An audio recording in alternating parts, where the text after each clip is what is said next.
Welcome to the podcast where together, every Monday, we explore hospitality in its very broadest sense. From culture and cooking, cocktails and coffee, nutrition and farming, politics and animal welfare, organic and sustainability, family and business, entrepreneurship, and much, much more. Come and learn with me, Mark Cribb, about where our food and our drink comes from, and the businesses and, more importantly, the human beings that thrive on where we decide to spend our time and our money. Sign up to our weekly newsletter at humansofhospitality.co.uk and hit subscribe on your podcast player of choice. Here is a little cheeky bonus episode for you this week. The quintessential British pub is changing. Now, is that good or bad or just necessary? Well, pause a minute and let's imagine that you're sitting in said pub. And on the drinks menu, you find a delightful rosé cider served by the wine glass, a fine small batch English whisky described as having notes of cherry, and an impressive selection of mocktails and botanical-based soft drinks and cordials. And then you notice the pub isn't just open at lunchtime and in the evenings. It offers art and floristry classes in the afternoons and a mum and toddler's coffee morning between 9 and 12 on weekdays. Now, maybe your local organises these sorts of things already, and if it does, it falls into what my guest today describes as the hybrid pub category. They include pubs which use their buildings in different ways or partner up with local breweries, distilleries and chefs to offer their customers new drink and food experiences, from supper clubs to gin safaris.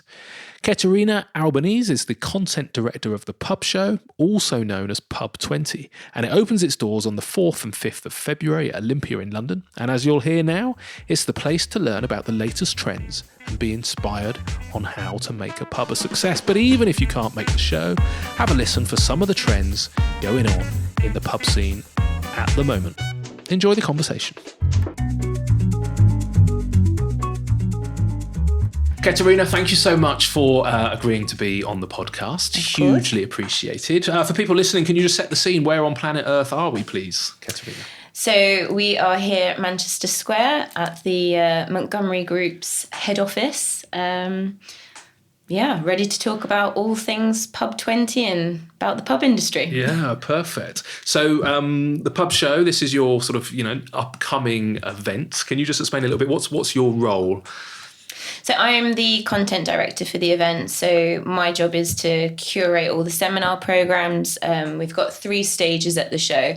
And my job is to put together all the speakers and the content and make sure it's really relevant and exciting so that the publicans who come to the show can learn something new and exciting. So that's my role. Amazing. And this is a national show, and it's aimed at what the chain or the groups as well as the independent pub sector. Absolutely. Is that correct? It's targeted to the entire publican industry. So everyone from your general managers, your bar staff, to your big group operators. We really do welcome everyone. It's Amazing. A real community event. Yeah, perfect. Okay, well, we'll chat a little bit about that later. But pubs in general, I suppose the kind of the dominating thing that you seem to hear a lot about is pub closures, and that seems to be what grabs the press. What's the general state of the industry? What's the vibe? You work with lots of publicans. I do, and thankfully, it seems that 2020 seems to be the rebound year for the pub industry, and we are starting to see some really positive news.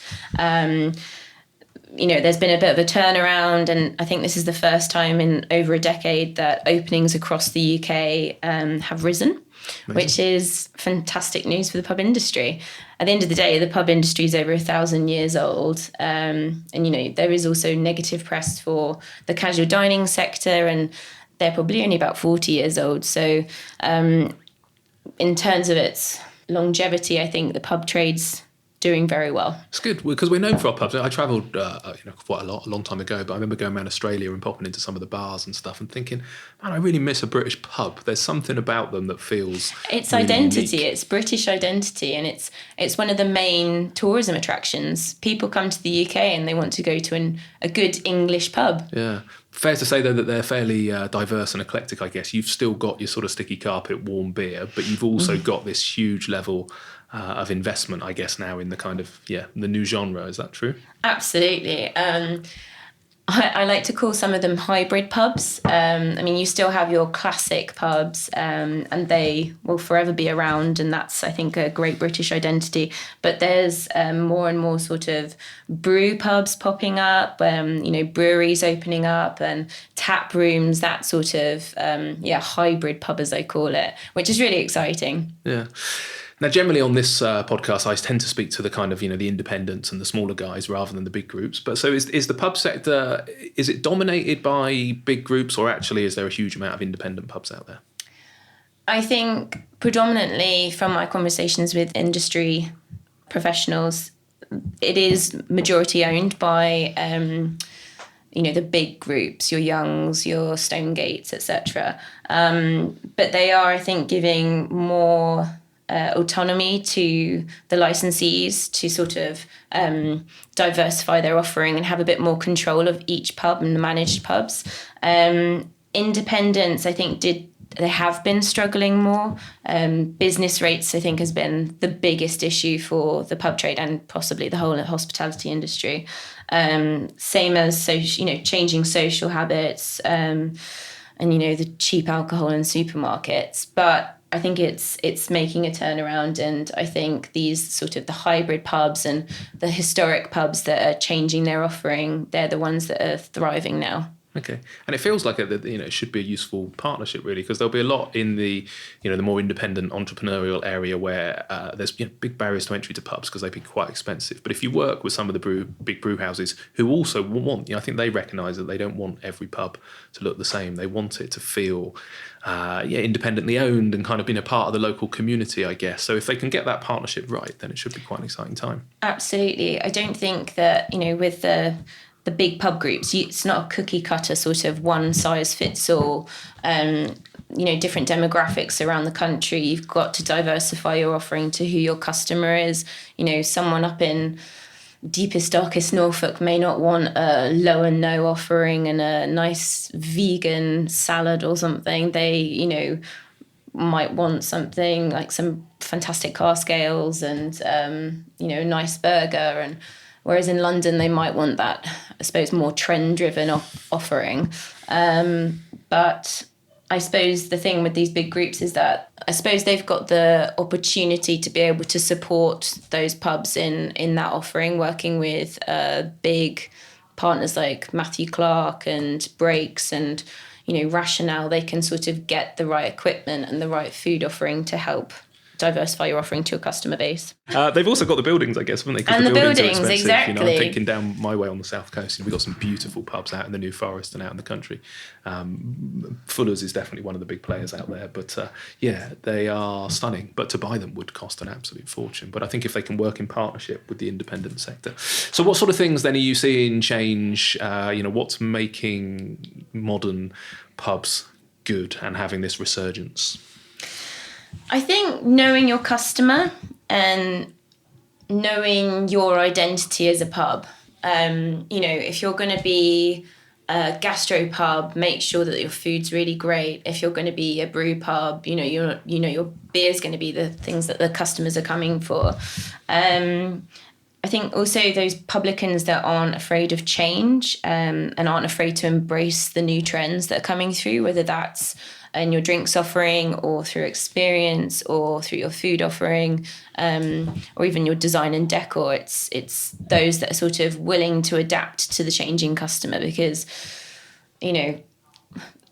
millennials will be the new 30-year-olds and 40-year-olds, and, it will all change. So you've got to keep going with the times. Yeah. So we'll start with experience. I interviewed Swingers, Matt from the Swingers kind of golf. I don't know if you've been there up in London. And there seems to be a big kind of desire, I suppose, for more experience-led hospitality. Is there anything that you've seen or anything that pubs can be doing in that genre? Yeah. Everyone I speak to in the industry is always talking about the customer experience or the customer journey.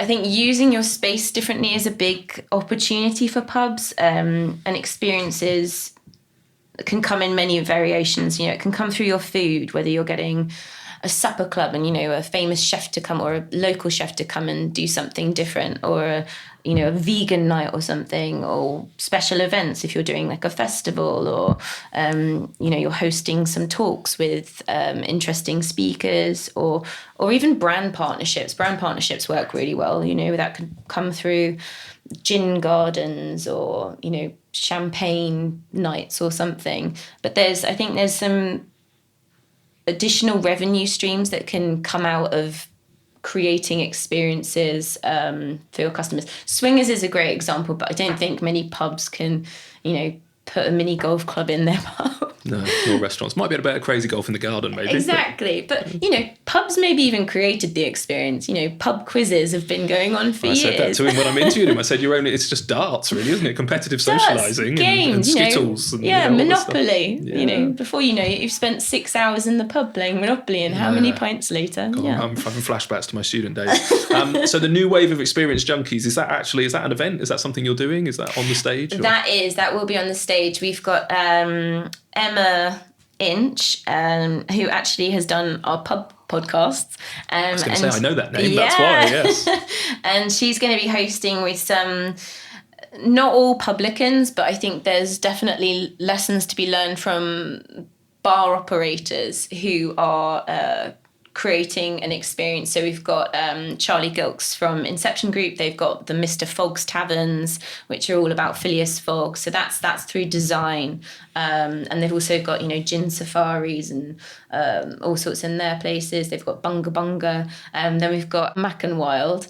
And they've got a shooting lodge in their bars, and whiskey and shooting lodges, and they're also again driven through experience with their food offering, which is very sort of Scottish and traditional.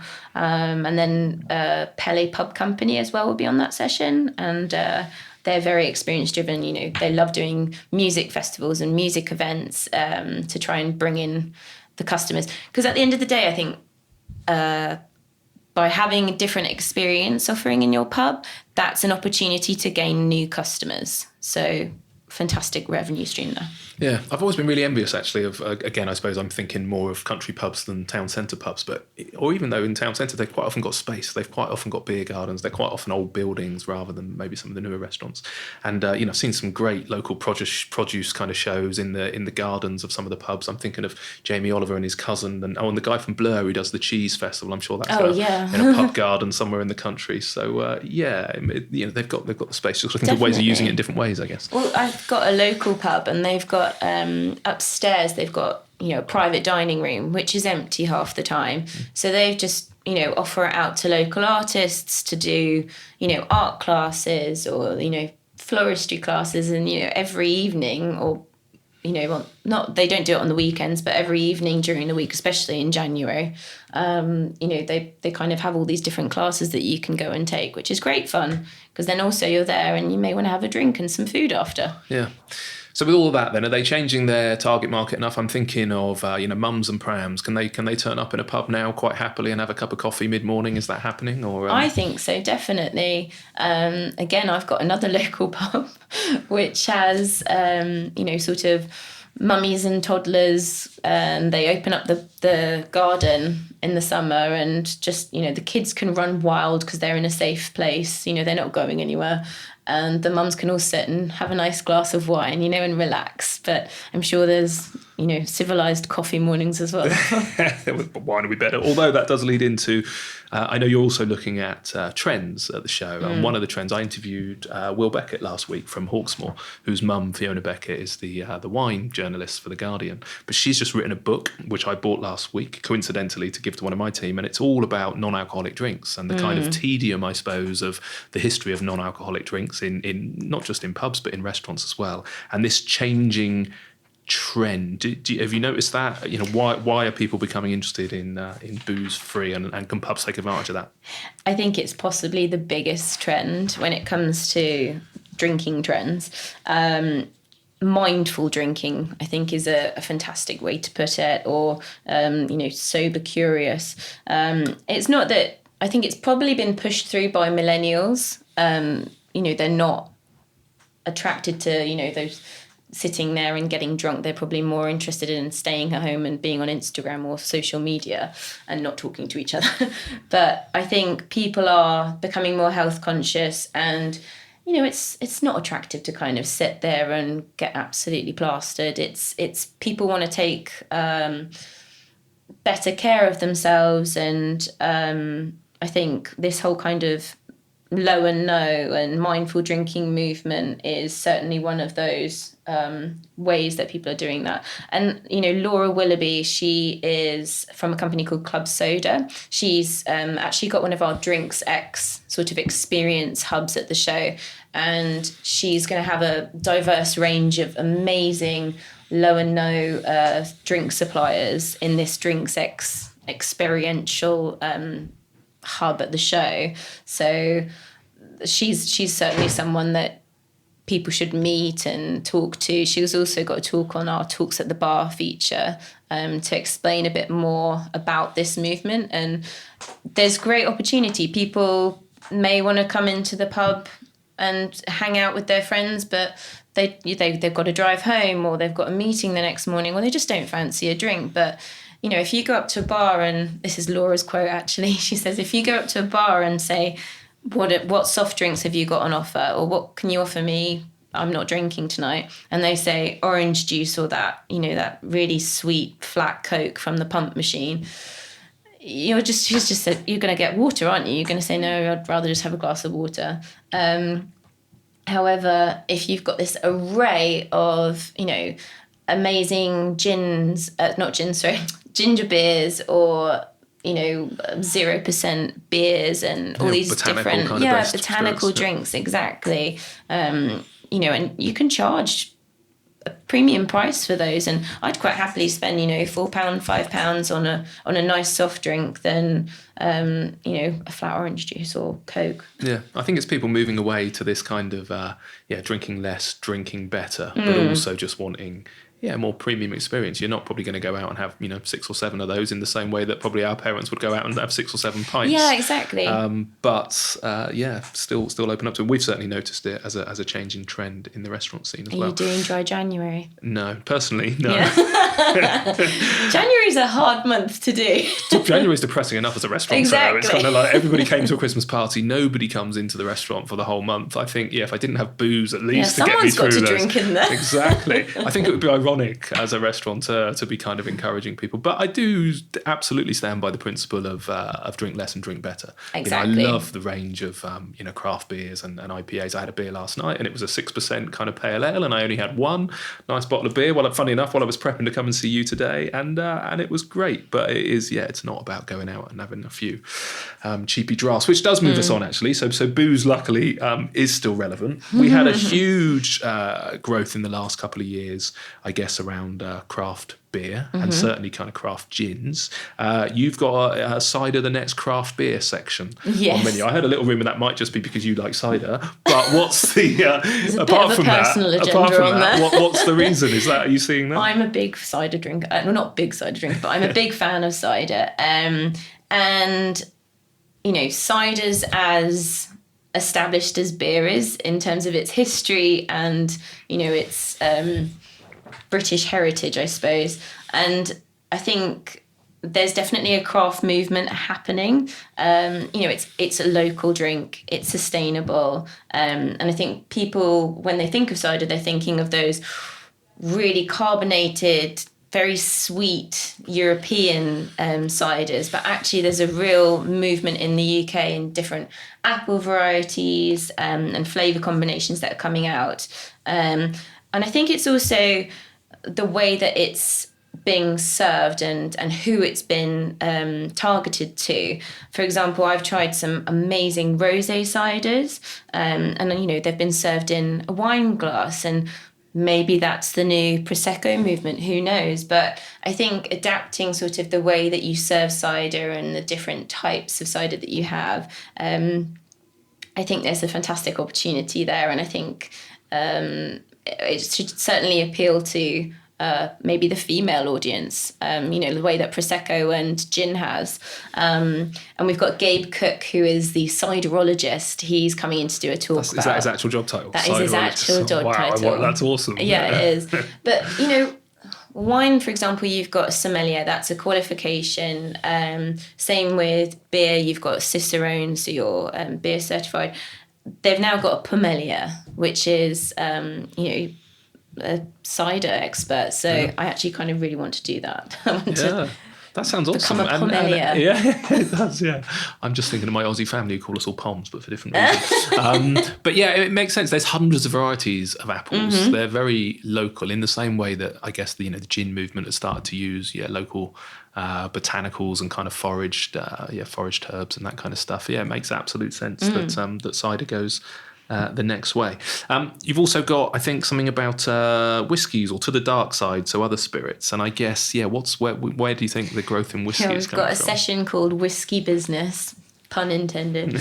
And that sort of, again, from my work, I get exposed to some fantastic insights from industry experts. And one of the trends that's lingering and about to kind of make its big debut is English whiskey. And this is really exciting. I'm very excited by this because, the barreling process is about 3 years. And obviously the gin movement sort of had its time. Well, it's still going, but a lot of the gin distillers have now started barreled the whiskey, and it's now ready. This year, I think, is the first year that most of it's ready. There's only probably about 3 that are available around the country now, but in the next few months I think there'll be a few more coming to market. And if you think about it, if you think about Scotch whiskey and the flavour and the way it's created, if you think of Scotland, it's barren, cold, wet, harsh conditions, and the flavours that are coming through are very peaty and smoky and all that sort of thing. Whereas the English whiskies, I think there's some really exciting flavours coming through, lots of cherries and fruity flavours, and it's a lighter flavour, and it kind of makes you think of, Garden of England sort of thing. And I think there's opportunity in reaching a new market with whiskey. Again, with Scotch whiskey, I think you look at maybe an older man sitting in front of a fireplace. There's Scottish people throwing things at their speakers as they're listening to this, going, drinking his whiskey in front of the fireplace, or, a group of lads enjoying their whiskey. Whereas I think these new flavour combinations that are coming out with the English whiskey might be appealing to, younger females. And I think also there's an opportunity to mix them. You see people like Fever Tree and Coca-Cola are coming out with these mixers to match whiskies and tequilas and other dark spirits, which is, I think, exciting for that sort of spirit category. Yeah, no, it makes a lot of sense. And I hadn't really thought about it until last night, but I've interviewed a few gin distillers over the years, and I was very conscious that the reason we were seeing the growth in gin was partly because of some sort of government changes in making it easier for people to set up licenses. But actually it was the speed. You can distill gin super quickly, whereas whiskey took time. And actually when I read it, I thought, that's actually fairly obvious, isn't it? All those people who got into gin a few years ago, it makes sense. Why wouldn't they, leave some stuff and distill it and produce it over a longer period of time? So I will definitely be English whiskey. I'm going to go and research it. And I've got a few people in my team who love whiskey. Is he on both days or? Dawn is on Wednesday. So she's perfect. Speaking on Wednesday. Okay, so that's the one that potentially I can come to. Perfect. Tequila, another one. Is that seeing changes? I mean, I think so. Is this your personal night out? You went out and went, I'm going to curate a show around my drinking habits. Exactly. Yeah. Everyone. What a privilege. Come on. Yeah. No, I think the tequila's an interesting one. America's been hot on tequila for a few years, and I think the UK's market's starting to pick it up as well. More so on a night out, I'll see people drinking tequila cocktails or shots of tequila, and there's some really lovely and delicious tequilas out.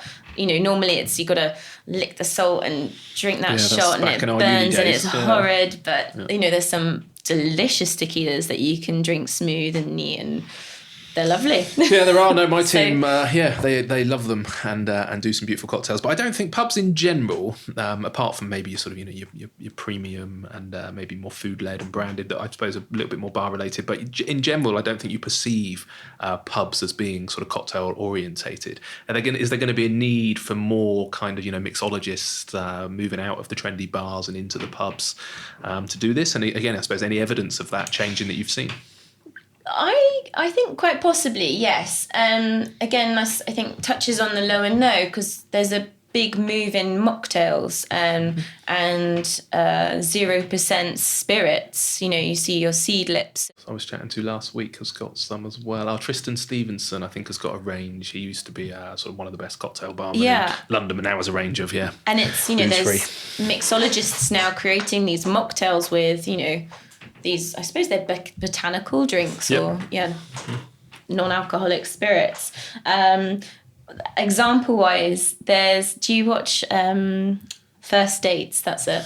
Okay. Do you watch First Dates? Fortunately not, although I think I might have seen a couple of clips. My daughter might have. So there's a bartender on that called Merlin, and he's actually opened up a pub in Kilburn called the Priory Tavern, and they've got an incredible drinks offering, and obviously he's a mixologist, and so they do mocktails, cocktails galore, and I think there might be a movement towards that, possibly. Excellent. Well, that's good. So moving away from booze then and on to food. And again, I just think of this incredibly eclectic and diverse, but seems to have been a huge change with a lot of the restaurateurs I've been speaking to. Even Will Beckett, specialises in steak in Hawksmoor. We were chatting about the change and the growth in kind of plant-based, I guess. Similar thing, is that something you're looking at the show in, food trends? Yeah, we've got the Taste Table, which is a new feature stage where we've invited some incredible chefs to come and demonstrate, a versatile offering in your pub, from your kitchen. I think food offering is a fantastic revenue stream for pubs, and more are picking it up. I don't think you need a kitchen with all the bells and whistles these days. You can have a very small kitchen footprint and deliver really simple, great food offering. So that's something that will be reflected on the Taste Table with some great sessions in store. And you've got a to meet or not to meet session, is that right? Yeah, we've got Neil Rankin, who's an incredible chef. He opened Temper in Soho. I don't know if you know it. Yeah. And if you think about it, it's a steak restaurant. And he has just launched Simplicity Burger, which is a fully plant-based, vegan burger chain on Brick Lane. And he's coming to sort of showcase, the number one item, the top item on any pub menu is a burger. It's true. Apparently. Yeah, no, well, even in the restaurant, to my sources. It's the most thing we sell as well, and we do all sorts of drives the chefs bonkers, but yeah. Exactly, and he's coming to showcase how, you can deliver a plant-based burger. And, they're fantastic. It's good for the environment, it's sustainable, appeals to the vegan crowds, and I heard on the news this morning, movement. I think it was 50% of the biggest growth, certainly in supermarket releases, new products last year by far was plant-based or vegan, but actually that it's something like 50% of the population now say that they're cutting down on meat, so the flexitarian market even more. It's been an interesting challenge. I used to drive me bonkers a couple of years ago, the veggie and vegan offering on our menu, but I went predominantly plant-based almost 2 years ago just to try and understand it and learn about it, and it's been a challenge trying to get my chefs to embrace it, but now actually, there's hundreds and hundreds of different types of vegetables and fruits and plants that you can make food with, and only kind of half a dozen main sources of meat. So once we're kind of over the barriers, it's really exciting, I think, to see chefs experimenting so much more with colour and flavours that you can do with plants. So Absolutely. I think it's a positive change. Absolutely, and it's good for your business at the same time. You appear more, or you're more ethical, and you're doing your bit for the environment. But at the same time, we've got another session with Raphael Luth. He's the head chef at the Jugged Hare, and he's coming to showcase. We've got a session called Game On, and it's all about let's put game back on the menu. Yep. Fair enough, you've got your chicken and your burgers and stuff, but what about English game? It's seasonal and it's sustainable. So he's coming to I suppose field dress a few rabbits. I don't know. Yeah, who knows? Yeah, that'll be that'll be a good session. So we're clearly going through a potential change, and there'll be some people listening going, look, don't destroy the classic British pub with its kind of ambience and its kind of low lighting and the smell of beer. And there'll be other people going, wow, this is exciting. We've got great new food and innovation and prams in the pub. Are you looking at that issue around what defines a pub, I guess? Absolutely. And we've got opening session on the Wednesday, which is our CEO panel. So we've got Clive Watson from the City Pub Company and Chris Gumbrell from Brewhouse and Kitchen. And they're coming to talk about, I think, two of the most vital resources to the industry, people and the planet. And they're going to come and talk about the pub trade and their thoughts and I suppose their predictions for the year ahead, and what they're doing in their pub group companies to sort of evolve but still stay true to the Great British Pub. Yeah, amazing. It genuinely sounds like a great show. I'm going to work harder to clear my diary for the Wednesday. I know I can't come on the Tuesday just so I can come. Are there any other sessions that we've not touched on that you would particularly like to rave about? I could rave about them all, but I think the Great Sausage Roll-Off is our sort of our theatre piece, I'd call it. Really? You're not inviting Greggs to that, are you?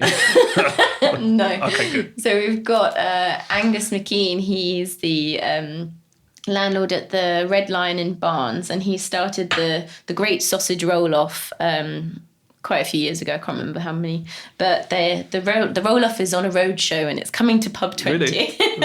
Yeah, and so they've got Paul Dickinson from Fuller Smith and Turner and some of the previous winners of the roll-off coming back to do a Champions of Champions. Oh, amazing. Which I think, it should be good fun. So one of the lovely things for me about hospitality is it's full of amazing people, great human beings. One of the amazing things about what you do is you create events where you bring all of these people together and almost celebrate our industry. Are you running some awards in the show that kind of highlight particular things and achievements? Yes, so we've actually launched the Pub Awards. So it's born out of our desire to celebrate amazing people within the industry. And we've got 2 awards, and you can vote now on our website, thepubshow.co.uk. The first award is for the Best Publican, and the second is Best Pub Chef of the Year. And it's really an opportunity to praise the unsung heroes, I suppose, of the industry. Yeah, amazing. Good. So when is it? So it's the 4th and 5th of February. Excellent. And the awards will be announced at the end of the day at 6:00 on the Pub Theatre. Okay, amazing. And I've just found out we've got Candice Brown, who was the winner of Bake Off, and she's also a publican, and she's going to host for us. We've also got some fantastic live music as well. Amazing. So it should be good fun. Okay, awesome. Sounds good. Who should come? Anyone who's in the pub industry. We're a community event, and we really want the community to come together, network, and enjoy and praise our pubs. Okay. If somebody's just interested in maybe setting up a pub one day in the future and interested in a career in hospitality, is it open to them as well? Absolutely. All you need to do is just go online and register. It's free to attend. And where do people go to register, get tickets, and find out more? You go to thepubshow.co.uk, click on the button register to attend, and just fill in your details. Amazing. Perfect. Well, look, good luck. You're going to have a very busy few weeks ahead. I'll get this episode out as soon as possible, so hopefully we can encourage some more people to come. But I just think in general, the kind of the trends you're spotting, the things that are coming up next year, I think it's fascinating, not just for the pub trade, but I think anybody in hospitality, bars, restaurants. I think it's fascinating. But I hope the show goes very well, and thank you for sparing me time. Thank you very much. Thank you. Cheers.